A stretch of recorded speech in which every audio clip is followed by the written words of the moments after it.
ایک کتاب بھی حضرت کو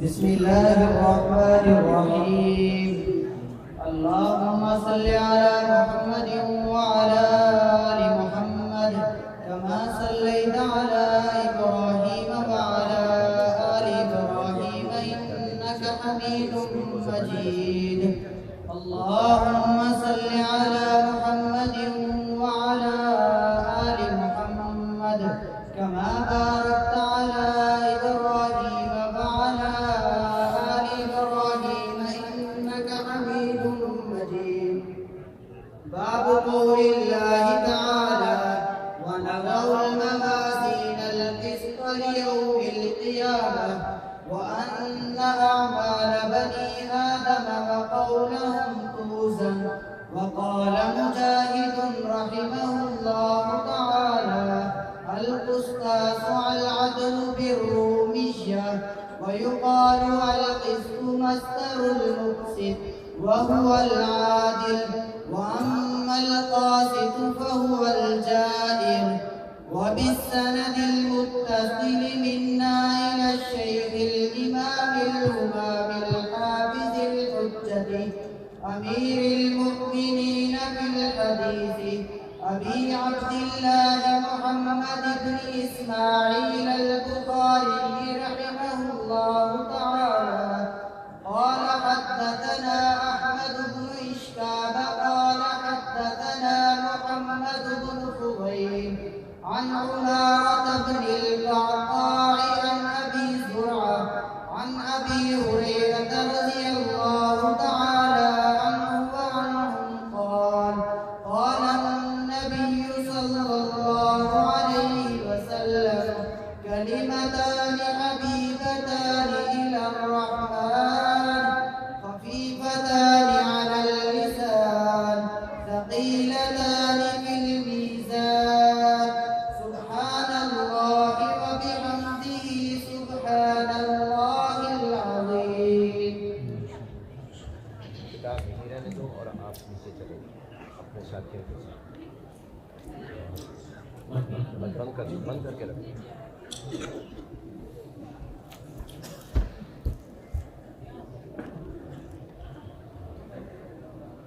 الحمد لله رب العالمين والصلاة والسلام على سيدنا ومولانا محمد النبي الأمين المبعوث رحمة للعالمين وعلى آله وأصحابه أجمعين وعلى كل من تبعهم بإحسان إلى يوم الدين. أما بعد حضرات علماء کرام معزز حاضرین اور میرے طالب علم ساتھیوں السلام علیکم ورحمۃ اللہ تعالی وبرکاتہ. وعلیکم السلام ورحمۃ اللہ تعالی وبرکاتہ. الحمدللہ پچھلے تقریباً 8 سال کی طرح اللہ تبارک و تعالی نے جامعہ دارالمدارس کے اس سالانہ اجتماع میں حاضرین کی سعادت عطا فرمائی. جامعہ دارالمدارس کا یہ سالانہ اجلاس سال ہر سال سے اس جامعہ کی ایک عظیم روایت بنا ہوا ہے. اور جب میں یہ تصور کرتا ہوں ابتدا میں جب خیر مجسم شیخ الحدیث امام طریقت حضرت مولانا صاحب محمد صاحب قدس اللہ تعالیٰ سرہ نے جالندھر میں اس عظیم درسگاہ کی بنیاد ڈالی اور اس میں ہر سال اور اس کے بعد ملتان میں ان کی تجدید کرنے کے بعد ہر سال سالانہ اجلاس منعقد کرنے کا سلسلہ جاری فرمایا۔ یہ ختم بخاری کا عنوان تو کچھ عرصے سے مدارس میں نیا شروع ہوا اور مجھے اندیشہ ہے کہ کہیں آگے چل کر کوئی بدعت کی شکل اختیار نہ کرتے، اس لیے میں گزارش کیا کرتا ہوں کہ اس عنوان کو اب ختم کرنا چاہیے۔ لیکن حضرت علامہ خیر محمد صاحب قدس اللہ تعالیٰ سرہ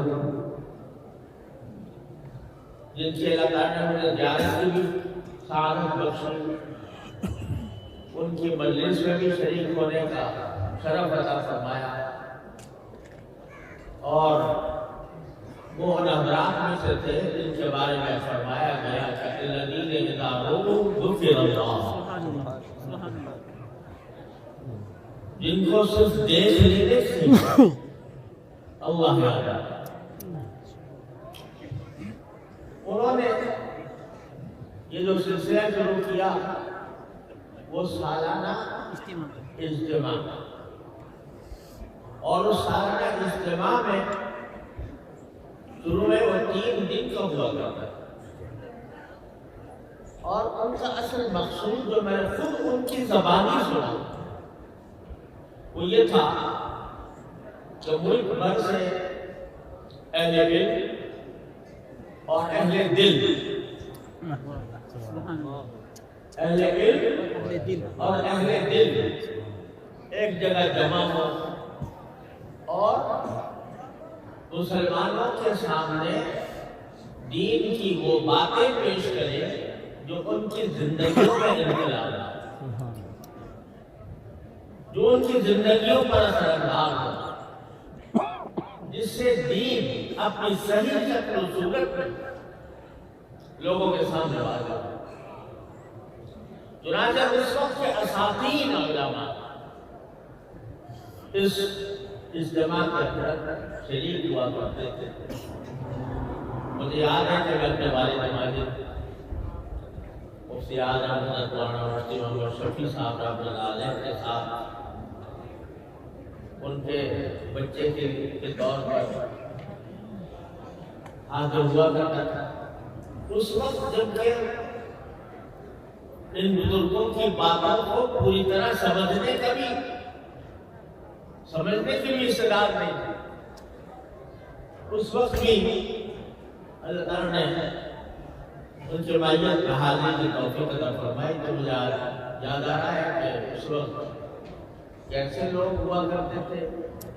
حضرت مفتی محمد حسن صاحب رحمۃ اللہ علیہ، حضرت مولانا مفتی محمد شفیع صاحب رحمۃ اللہ علیہ، حضرت مولانا سید عطا اللہ شاہ بخاری صاحب رحمۃ اللہ علیہ، حضرت علامہ شبیر احمد صاحب عثمانی رحمۃ اللہ علیہ، حضرت مولانا ظفر احمد صاحب عثمانی رحمۃ اللہ علیہ، حضرت مولانا احمد علی لاہوری صاحب رحمۃ اللہ علیہ، حضرت مولانا محمد ادریس صاحب کانگڑی رحمۃ اللہ علیہ، حضرت قاری محمد طیب صاحب رحمۃ اللہ علیہ، حضرت مولانا شمس اللہ قبانی صاحب رحمۃ اللہ علیہ، حضرت مولانا سید سلیمان ندوی رحمۃ اللہ علیہ، اور کسی کا نام حضرت مولانا سید محمد صاحب یوسف بنانی صاحب رحمۃ اللہ علیہ، اور ملک کے بلکہ برے صغیر کے وہ دیدہ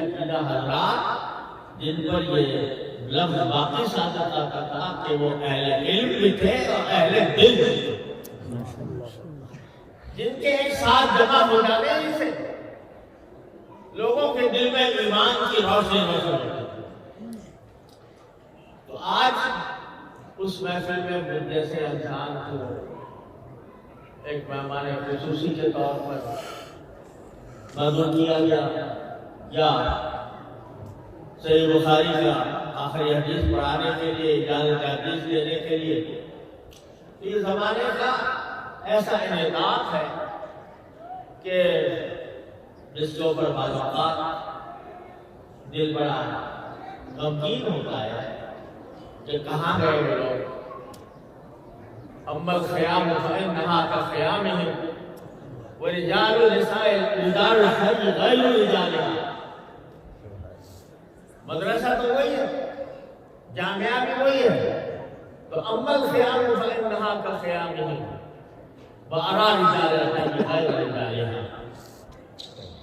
لیکن اللہ جل جلالہ کی سنت یہ ہے کہ جب بڑے رخصت ہوتے ہیں تو چھوٹے وہ چھوٹے جن کے کم از کم جن کے کانوں میں ان کی آوازیں پڑی ہوئی ہیں، جنہوں نے ان کا جلوہ جہاں دیکھا ہے، ان کی بات بھی انسان کے لیے اس لیے کارآمد ہو جاتی ہے کہ انہوں نے ان کے جوتے اٹھایا ہے۔ ان کی زیارت سے، ان کی باتوں سے، ان کے انداز و ادا سے کم از کم دل میں تو وہ بیٹھے ہوئے ہیں۔ اللہ تعالیٰ اس پر عمل کی بھی توفیق عطا فرمائے۔ بعد میں شاید ان کو دیکھنے والے بھی نہ ملے، ان کی باتیں سننے والے بھی نہ ملے، تو اگر ان بزرگوں کی نگاہوں کو دیکھ کر ان نگاہوں نے کوئی روشنی حاصل کی ہے تو اس روشنی کو کم از کم دوسری طرف منتقل کیا جاتا ہے۔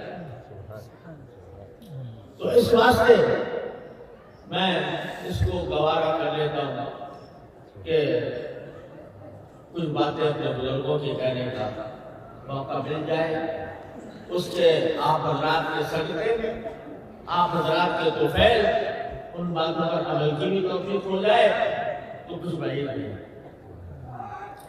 تو میں چونکہ وقت اب تنگ ہو رہا ہے، نماز عصر کا وقت بالکل تیار ہے، لیکن دین کی بات کسی لمبی چوڑی تقریر کی محتاج نہیں ہوتی، بلکہ چھوٹی سی بات بھی اگر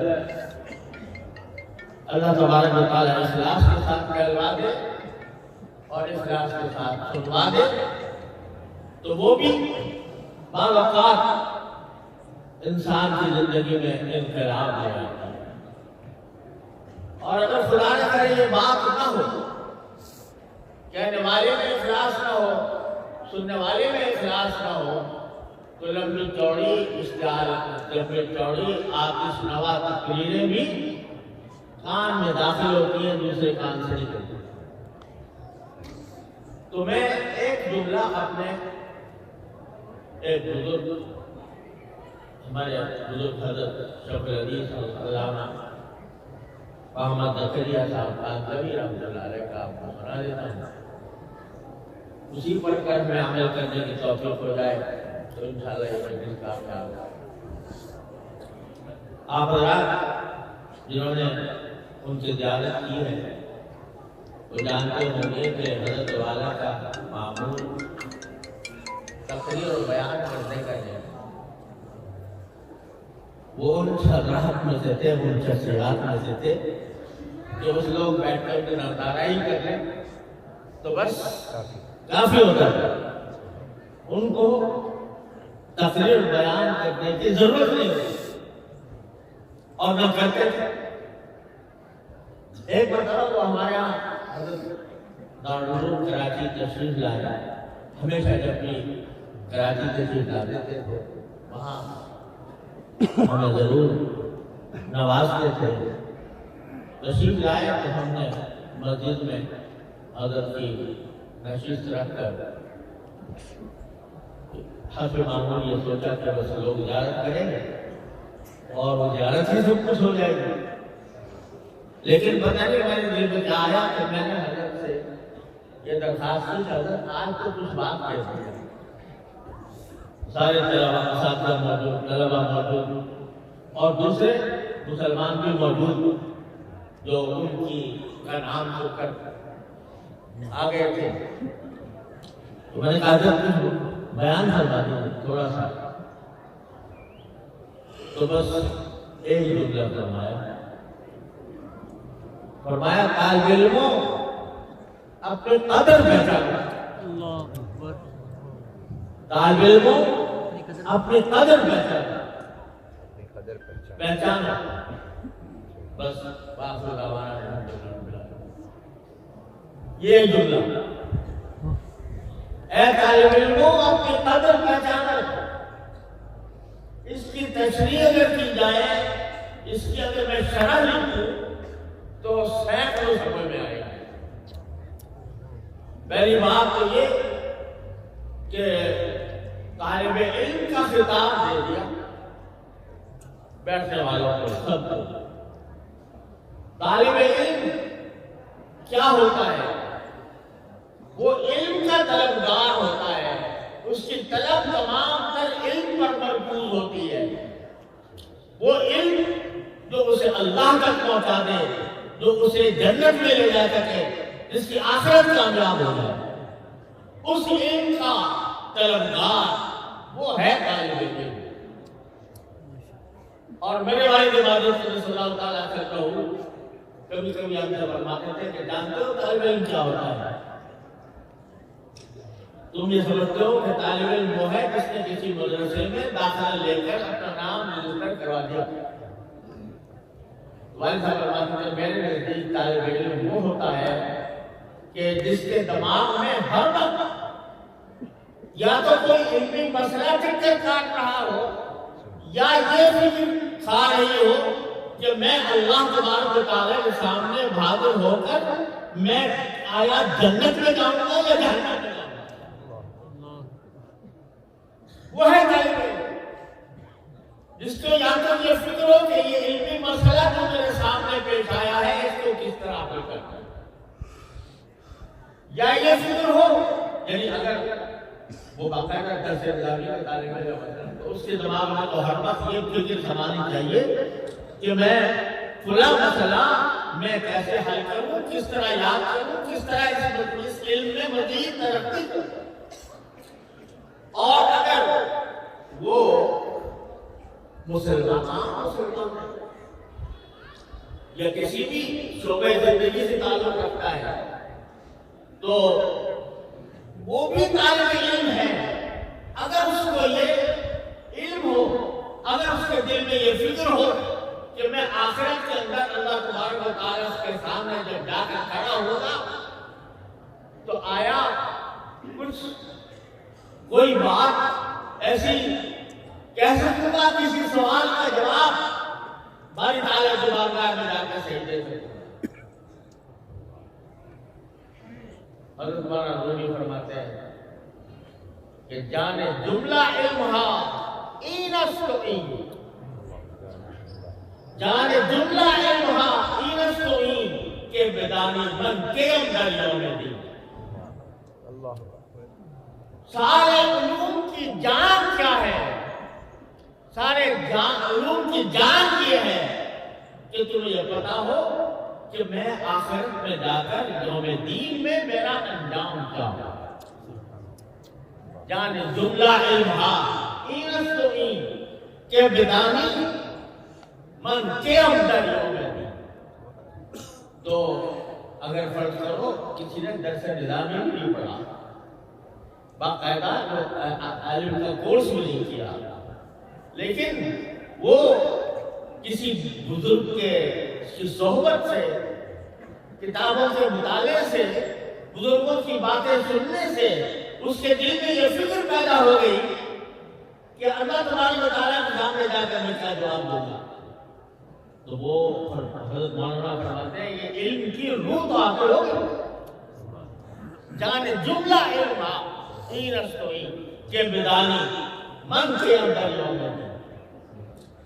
اگر ایک بالکل دیہاتی ان پڑھ ہے اور اس کو دین کی بنیادی باتیں معلوم ہو گئی اور معلوم ہو کر اس پر عمل کرنا شروع کر دیا تو وہ اس ہزار بڑے عالموں سے بہتر ہے جن کو عمل کی دولت ملتی ہے۔ وہ آغابی، وہ دیہاتی جو آ کر نبی کریم صلی اللہ علیہ وسلم سے پوچھتا ہے کہ یا رسول اللہ دین کیا ہے، میرے اوپر نمازیں کتنی فرض ہے؟ آپ نے فرمایا 5 نمازیں فرض ہے۔ کہا کچھ اور بھی ہے؟ کہا کہ نہیں، اگر تو نفلی پڑھنا چاہے تو ٹھیک ہے، لیکن تیرے اوپر 5 نمازیں اس وجہ سے نہیں۔ اس نے کہا روزے کیسے؟ کہ جی رمضان کا روزہ رکھ لیا۔ اس نے کہا اور بھی کچھ روزے ہیں؟ کہا کہ جی اگر تیرا دل چاہے تو پڑھ رکھ لیا کر، ورنہ نہیں۔ تو آخر میں جا کے وہ کہتا ہے کہ واللہ لا ازید علی ھذا ولا انقص، نہ میں اس کے اوپر زیادتی کروں گا نہ کمی کروں گا۔ اور ایک حدیث میں یہ بھی الفاظ ہے، ایک روایت میں کہ ولا اتطوع، اور میں نفلی نہیں پڑھتا، مجھے نفلی نہیں پڑھنی، مجھے تو آپ نے فرض بتایا وہی میں پڑھوں گا، اس کو زیادتی کروں نہ کمی کروں گا۔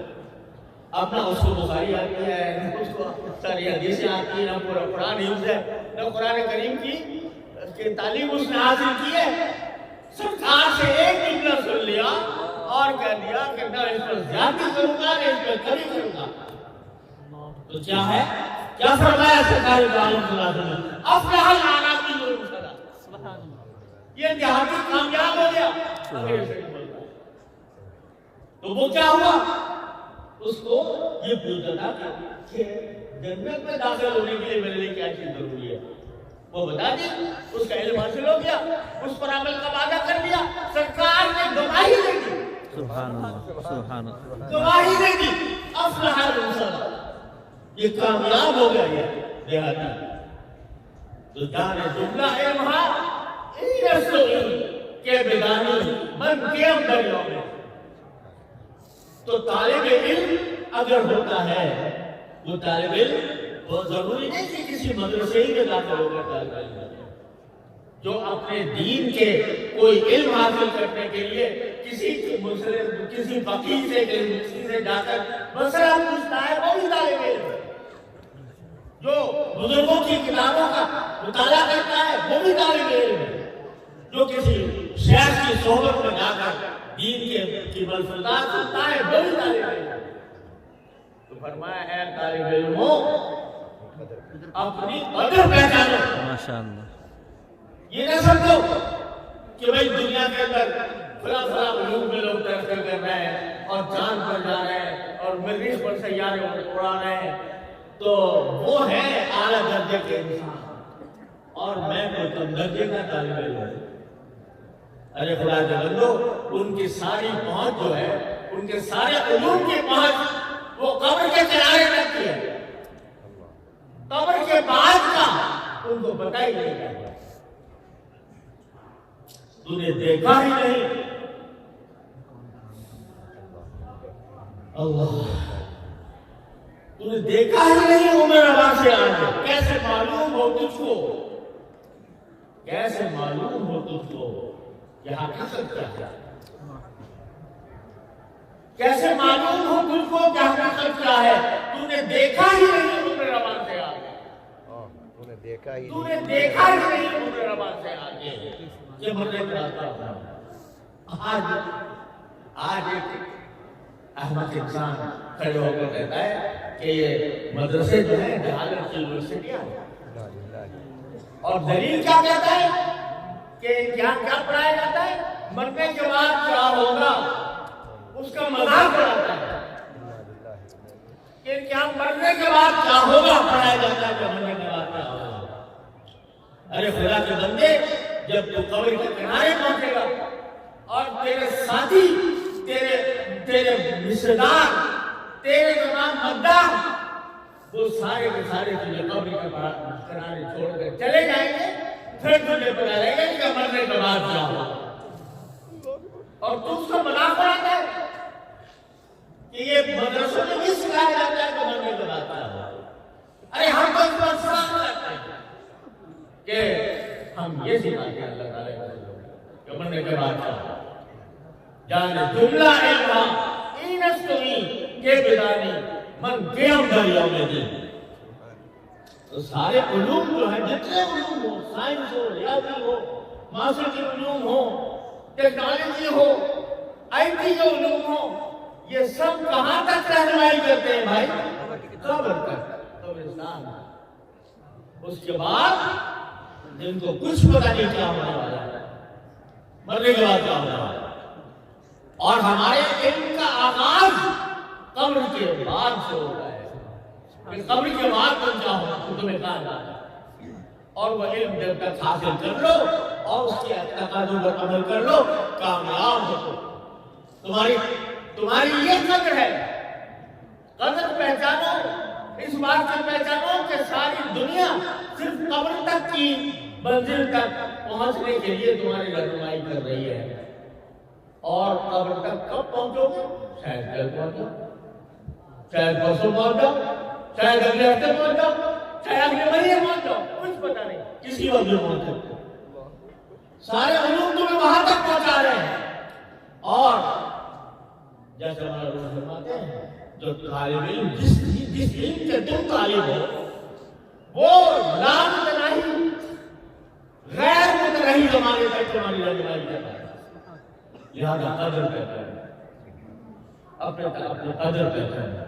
اور جو قدر پہچان لی جس دن، تو یاد رکھو، کہتے ہیں کہ کسی ہمارے محدث کا قول ہے کہ کسی ایک علمی مسئلے کے اندر صحیح حق تک پہنچ جانا مجھے کنواری عذرا عورت کے ساتھ نکاح کر کے پہلی رات گزارنے کا جو لطف ہوتا ہے اس سے کہیں زیادہ لطف مجھے اس بات کا